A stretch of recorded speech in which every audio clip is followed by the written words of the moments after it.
Hi everyone, today I will be preparing for you a Bahamian delight known as Conch Fritters.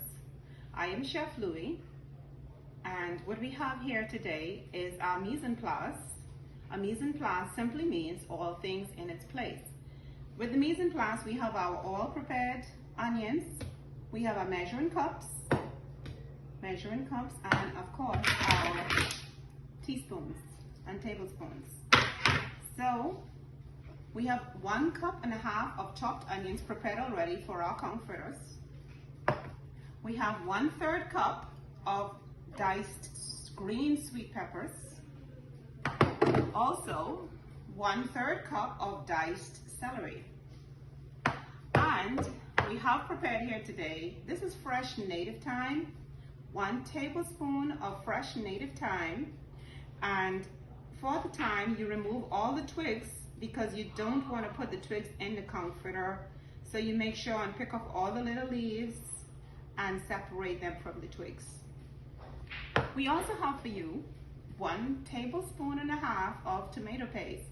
The purpose of the tomato paste is really to give your conch fritter a little bit of color and maybe a dash of flavor. We have 2.5 pounds of conch. This conch has been tenderized and diced, medium diced. This is 3 cups of all-purpose flour and bleached. I tend to use all-purpose and bleached flour. Ordinarily, this is what I do, but you could decide if you want unbleached or a regular all-purpose flour. What we have here is our mixing bowl, and we mix all of our ingredients together. To mix this conch fritter batter, first thing we want to do is put our conch. This is our conch that's minced. We place this inside our bowl. We're going to add all of our mise en place. You see the importance of a mise en place? Once you have all of this ready, you can just keep going. And it makes everything quicker. So now I'm adding my green peppers. And everything goes into this one bowl. This is our celery. Our celery is inside here. And of course, our tomato paste. You put that there. And fresh thyme, native thyme. So, and now what we want to do is add some water to this mixture.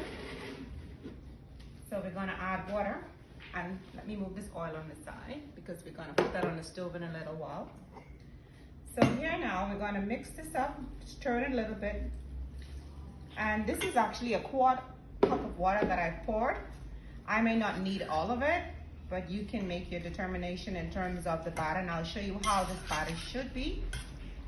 So now we're mixing it, and everything is all mixed up in this bowl. And we do have to add a tablespoon of salt.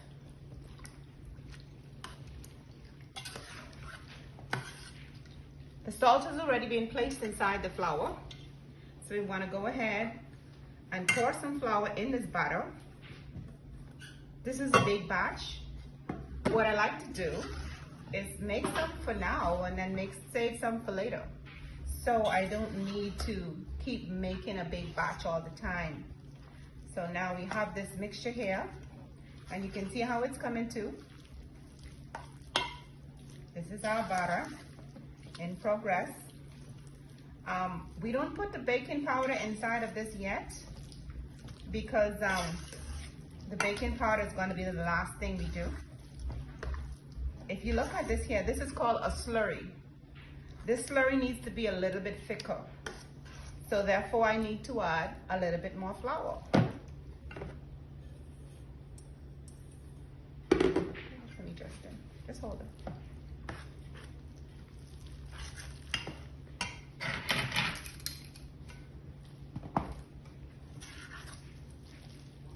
See the thickness of this conch fritter batter? And you see the color? This is infused with herbs the thyme and the onions, the sweet pepper, this is gonna be a nice, tasty conch fritter. And it's gonna be really conky as well. If you look at the ratio, three flour and 2 pounds of conch. So this is gonna be a ratio where the conch is really intense. And of course, it is a conch fritter, so you do want a lot of conch. So we're gonna pause this video for now. While I set up to fry these lovely conch fritters so you can see how they look when they're finished. Thank you.